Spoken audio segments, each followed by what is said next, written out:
Picking first overall in the NHL entry draft for the third year in a row, the Edmonton Oilers came to Pittsburgh in search of the best 18-year-old in the world.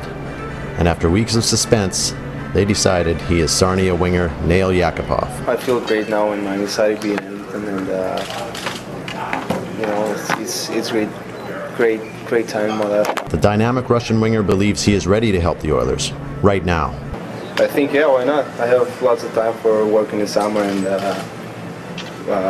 work with Edmonton and try and make the team, and I think I'm ready for NHL. How excited are you to play with some of those young forwards that they have there? The last two number one picks too. It's a great team. You know, it's a pretty young team, and I saw a game in Detroit when we played against Detroit and they play good. They show great hockey, but they're young, but they play good, and so I think it's going to be a great team, and plus me, maybe. On the second day of the draft, the Oilers stayed close to home, selecting Oil Kings winger Mitch Moroz with the 32nd pick. My meetings went really well, and I knew they liked how I played, so it's still a surprise for me, and I wasn't sure where I was going to go, but I knew they were somebody that liked me, so I couldn't be happier again. With the third pick, they took another big forward, 6'3", 200-pound Juhar Kara from the BC Junior League. It feels great. They're a great team. I have my favorite players on that team, Taylor Hall, and watching Hawkins grow up there, so I can't describe the feeling right now. It's great. The Oilers' goal, once they had Yakupov safely tucked away, was to get bigger and stronger up front.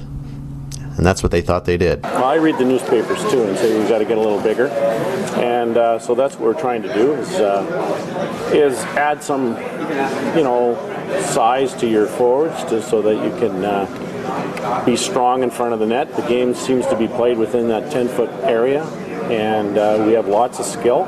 So let's surround them with some guys that are going to be able to compete and help them get the puck and open up space for them. So, for the third year in a row, GM Steve Tambellini was the happiest man at the draft. He got the best player and surrounded him with some much-needed toughness. Today was a good day. I mean, we talked about, I think yesterday, with the elite skill that we have, that we wanted to have some size that potentially could play with some of our more profile people. And, we talked about how do we get these people, and once in a while you may make a trade to get some size that has the skill to play with your top 6 or 9 once in a while, but more than not, 9 out of 10, you have to draft these people and develop them. So that was a major goal of ours coming into this draft, and we think we accomplished that. So the draft is over, and Edmonton's cupboard is now 7 prospects fuller than it was before. Whether they go from prospects to NHLers remains to be seen, but watching is half the fun. From the 2012 entry draft in Pittsburgh, I'm Rob Tychkowski for Sun Media.